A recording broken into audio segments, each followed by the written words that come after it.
जी हाँ, ये जो ऊपर लिखा है ना, how to pass an iOS exam, ये सबसे कॉमन क्वेश्चन है जो पूछा जाता है एनओएस स्टूडेंट द्वारा। और गूगल में भी अगर आप सर्च करेंगे तो टॉप मोस्ट क्वेश्चन रहता है ये। तो क्यों ऐसा है कि सारे लोग ये जानना चाहते हैं? अब जब कोई भी स्टूडेंट क्लास 10th या 12th में एडमिशन लेता है और एग्जाम आ जाते हैं तो उसके मन में ये क्वेश्चन तो जरूर आता है, how to pass NOS exam. अब यहाँ पे ना दो तरीके होते हैं स्टूडेंट्स के। सबसे पहला तरीका जो कॉमनली हर एक स्टूडेंट सोचता है, और उसके लिए ना एक वर्ड भी मैं यहाँ पे यूज कर रहा हूँ, हिंदी का एक वर्ड है, कि वो बोलता है कि कोई ना कोई ऐसा जुगाड़ हो जाए कि हमको NIOS बोर्ड में अच्छे मार्क्स मिल जाए और हम आराम से पास हो जाए बिना कोई स्टडी करे, बिना कोई मेहनत करे। जी हाँ, बिल्कुल। और वो ढूंढने लग जाते हैं कुछ ऐसे ऑप्शंस को कि हम या फिर एग्जाम देने जाए और वहां पे हमें कोई आंसर्स दे दे और हम लिखें वहां पर और आराम से मार्क्स आ जाए हमारे, या फिर कोई हमें चीटिंग करवा दे, या फिर कोई हमारे कॉपी में मार्क्स बढ़वा दे। इस तरीके के ढेर सारे जो है उनके मन में विचार चलते हैं। और ऐसे विचार में जब चलते हैं तो आप मानिए मेरी बात को कि आप लोग ऐसी स्थिति में बहुत सारे उन लोगों को ढूंढ रहे होते हैं जो लोग आपको ऑलरेडी एक ट्रैप बनाए हुए हैं आपको इसमें फंसाने के लिए। अब ट्रैप क्या है कि जब आप ऐसे सोचोगे कि कोई जुगाड़ लग जाए तो आप क्या करोगे? संपर्क करोगे किसी एनओएस के एजेंट को, किसी यूट्यूबर को, किसी टीचर को, किसी एडमिशन कराने वाले को, किसी साइबर कैफे वाले को, किसी सीएससी सेंटर वाले को। अब इसमें से बहुत सारे लोग ऐसे हैं जो रेडी हैं उन लोगों को ट्रैप करने में जो खुद ही ट्रैप होना चाहते हैं कि यस मैं हूं, मैं फंसना चाहता हूं। तो ऐसे लोग क्या होते हैं, बहुत आसानी से इन बच्चों को फंसा देते हैं। क्या झूठा यहाँ पे दिलासा दिया जाता है? आप एग्जाम दीजिए, पास कराने की गारंटी हमारी है, आप चिंता मत करिए, आप कुछ भी मत लिख के आइएगा तब भी हम पास करा देंगे आपको। या फिर आप जाइएगा एग्जाम देने, हमारे वहां पे टीचर्स होंगे, हमने आपका नाम वहां पे बता रखा है, आपको कोई भी दिक्कत नहीं होगी, आप बिल्कुल आराम से वहां पे सब कुछ कर लेंगे। या फिर आपने एग्जाम दे दिया है तो हम आपकी कॉपी में मार्क्स बढ़ा देंगे। तो मैं आपको बता दूं सबसे पहले कि हमारा ये जो NIOS बोर्ड है ये एक ऐसा बोर्ड है जो बिल्कुल इक्विवेलेंट है CBSE बोर्ड के। और जो डिपार्टमेंट है, जो मिनिस्ट्री ऑफ एजुकेशन है, वो ही ministry of education CBSE board को चला रहा है और वो NIOS बोर्ड को भी चला रहा है। आपको पता है कि हमारे पूरे भारतवर्ष में बहुत ही ट्रांसपेरेंट तरीके से CBSE बोर्ड की परीक्षाएं होती हैं, उसी तरीके से NIOS बोर्ड की भी परीक्षाएं होती है।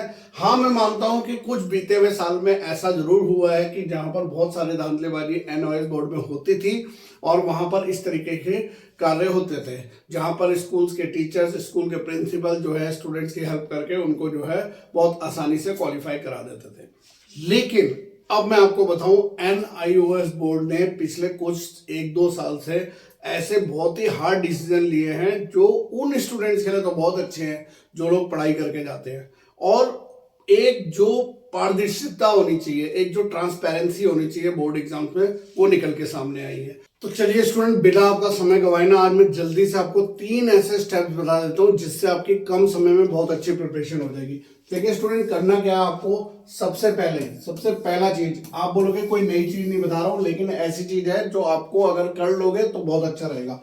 सबसे पहले आपको क्या करना है? सैंपल पेपर लेने हैं। अब सैंपल पेपर क्या है? सैंपल पेपर जैसे आपका CBSE बोर्ड हर साल सैंपल पेपर डिक्लेयर करता है, उसी तरीके से NIOS बोर्ड ने अपने हर सब्जेक्ट के सैंपल पेपर दिए हुए। नहीं है तो हमारे व्हाट्सएप नंबर से हमसे ले लेना।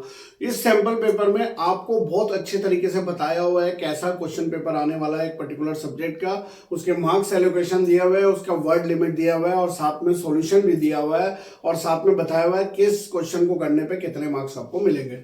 ये सारी चीजें इन सैंपल पेपर से आपको क्लियर हो जाती है अगर आप ये सैंपल पेपर ढंग से करते हो। मैं मानता हूं एज अ टीचर, आप बोलोगे ऐसे कैसे हो सकता है, लेकिन होता है। 30% की आपकी तैयारी हो जाती है अपने एक सब्जेक्ट की। क्यों? सिर्फ एक सैंपल पेपर को जानकर। इतनी सारी जानकारी उसकी फर्स्ट लाइन से लेकर एंड तक दिया हुआ है, जरूर देख लीजिएगा। दूसरे नंबर पर आपको क्या करना है? जो हमारे प्रीवियस ईयर के क्वेश्चन पेपर है। अब प्रीवियस ईयर के क्वेश्चन पेपर जब हम बोलेंगे तो आपको बहुत पुराने वाले प्रीवियस ईयर के क्वेश्चन पेपर नहीं लेने हैं, 2015, 16, 14 के नहीं। आप अभी जो रिसेंटली जो गए हैं उन क्वेश्चन पेपर को लेना है। उसका कारण यह है कि बहुत सारे सब्जेक्ट्स में तो सिलेबस भी चेंज हो गया, चैप्टर भी चेंज हो गया है। तो हार्डली अगर आप लास्ट जो पीछे से हमारे एग्जाम गए हुए हैं उसके एटलीस्ट 5 क्वेश्चन पेपर आप सॉल्व आउट कर लो और बहुत ही ढंग से सॉल्व आउट, मतलब एक एक क्वेश्चन आपको बताओ, एक एक आंसर बताओ और उसका आपने पूरा का पूरा कर लिया। अब कितने कितने क्वेश्चन पेपर बोल रहा हूँ मैं? 5 क्वेश्चन पेपर। अगर आप ऐसे करते हो तो मैं बता रहा हूँ 30% तैयारी आपको इनसे मिल जाएगी। अब आगे की बात करते हैं। अब आपने देखा होगा कि बहुत सारे जो क्वेश्चन पेपर हैं, जो सब्जेक्ट्स हैं, उसमें 20 से 30 मार्क्स के एमसीक्यूज आ रहे हैं, मल्टीपल चॉइस क्वेश्चन आ रहे हैं। यानी कौन से? जो ऐसे क्वेश्चन जो 1 मार्क्स क्वेश्चन होते हैं, जिसमें आपका ट्रू फॉल्स यानी कि फिल इन द ब्लैंक्स या फिर आपके मैच द कॉलम, इस तरीके के क्वेश्चन वहां पर दिए गए हैं। इन क्वेश्चन में मार्क्स पाना बहुत ईजी होता है। आपको क्या करना है, ये एमसीक्यूज कहां से प्राप्त करने हैं? हम लोगों ने इनकी पीडीएफ फाइल बनाई है। किसकी पीडीएफ फाइल बनाई है? आपके हर एक चैप्टर की। जैसा कि आपको जानकारी होगा कि जो आपका सिलेबस है वो 2 पार्ट में डिवाइड हो गया है, टीएमए और पब्लिक एग्जाम। टीएमए में 40% चैप्टर आ रहे हैं और पब्लिक एग्जाम में 60% चैप्टर आ रहे हैं। हम टीएमए की बात नहीं कर रहे हैं, तो हम लोग बात कर रहे हैं किसकी? पब्लिक एग्जाम की। अब हम पब्लिक एग्जाम की अगर बात कर रहे हैं तो इस पब्लिक एग्जाम में जो चैप्टर्स आने हैं, जो पब्लिक एग्जाम के आपके चैप्टर आने हैं, उन पब्लिक एग्जाम के हर चैप्टर के हमने एमसीक्यूज पीडीएफ फाइल तैयार करी हुई है विद सॉल्यूशन के साथ में। आपको ये एमसीक्यूज की पीडीएफ हमसे ले लेनी है व्हाट्सएप पे और इनको भी सॉल्व आउट कर देना है। अगर आप इसको भी सॉल्व आउट कर देते हो तो यकीन मानिए, जो मैं आपको बता रहा हूं यहाँ पर, कि ये जो है बाकी की 30% की तैयारी भी आपकी यहाँ से हो जाती है।